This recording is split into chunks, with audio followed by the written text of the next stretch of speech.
fit any assassin din and your friend saying mechanic. Sana prophet kumichacha my sister me YouTube no baby am hwe bi am change afro and am aba too much GH share na prophet kumichacha me so me hwe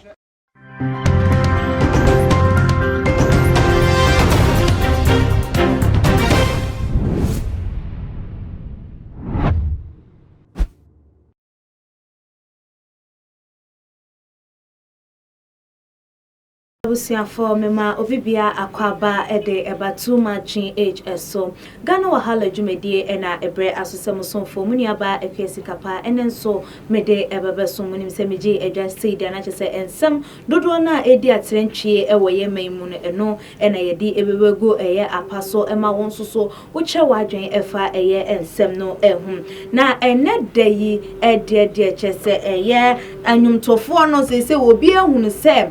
bano amanyosemo dia yesika ya na ewomu no anu yedu anase mu yedu enti obi ade nani adane ahwe eye enwumto anase campaign a ekoso no eso na se de nim no enche ye bia ena eye sakode ene eye kwame Eugene wo monyom happy day bebeto eye abontin am dodo na esusu se eye MPP for endorse eye wo mo edwumadi na anase wo monyom no ede ama wo mo enunti enema wo mo eto eye sanyom no de ma eye MPP for na enche ye nsusu ena samini nsusu nyom a wono nsusu de abeto abontin eye poyaka eno nsusu wo mo hu ne se wo ka ede ama ye mampanyi His Excellency Nana Addo Dankwa Ekufu Addo na se de enioma ekwo ne se de sensem epie firi akire se ye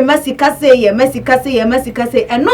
ena ama eye nyumtuni abaya Sistér fia anjeje eye hitmaker no waba abonten ama wono nso so ede ne price ababetu eye edwase wono nso wo honom ohye ho se obi epese wonyusu no say one meme di eye ne political party enimu enfama no nya campaign enfama no pa ediam ene esika wo begie no wo munye ready so wo betimi atua anya saade a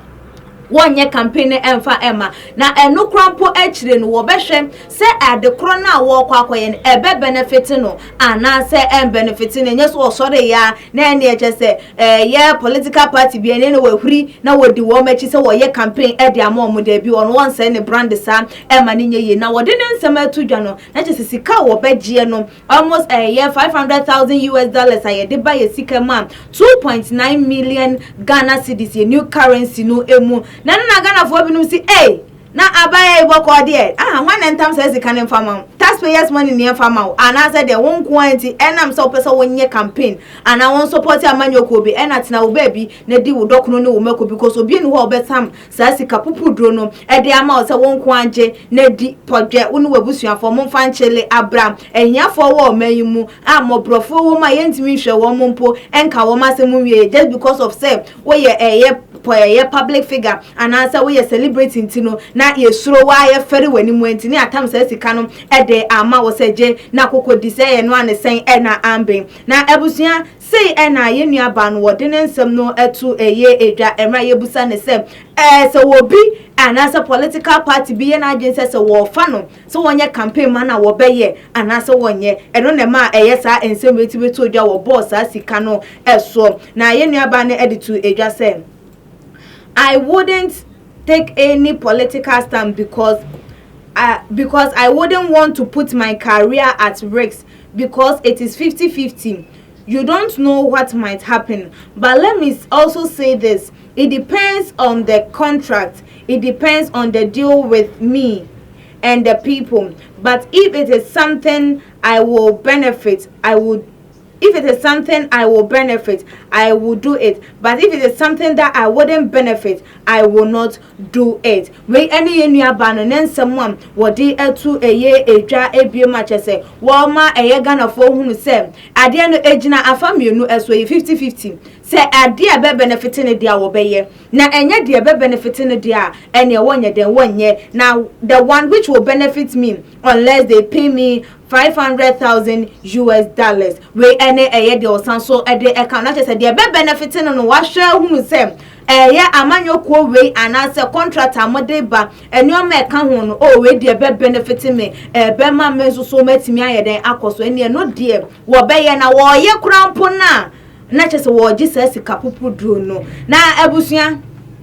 ye de wo man no sika many pa ba ko because of campaign dia ene say ye ntimam for yin na betimi aye campaign ni ebio eno ane say ne no so be tro letter na de akwakoto abonten ana so de be kwakoma mampanyi ana dikani bia wodi amanyoko anim say me pese me campaign amount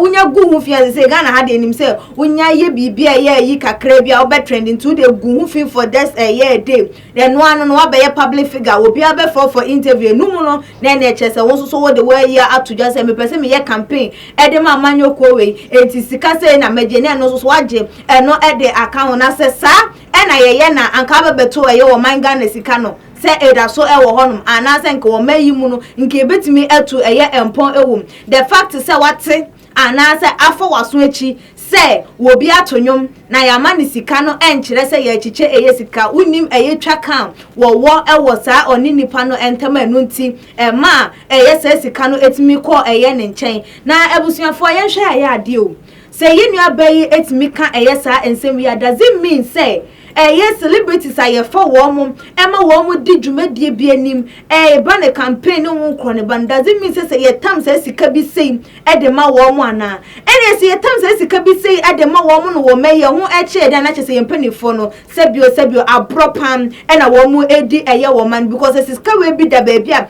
ye betimi dia ma wo bia wo ye public figure just for campaign pam na aho kire da so koso wo mamu ya kwan ye nye ye enuoma bebre wo senke ye hwe ne ye ni nyina ntimi ntoyi na so wo bi etimi ye campaign keke na wo gi sika we dia na che say abro ene beye ene ye di ebu eye wo mayi na ye de sanso so tena wo mamu abusua eye anase enye fo wadwenche ebra efa ensem yi eho ye nuaba ne nsem wo kan na odi se wo kam na wo bi ye ne afa ne oma bi hu anase eye den fo wadwenche no ebra e wo too much in comment section like your videos na share e wo all the social media platforms so follow yan e wo your IG page and your Twitter page so too much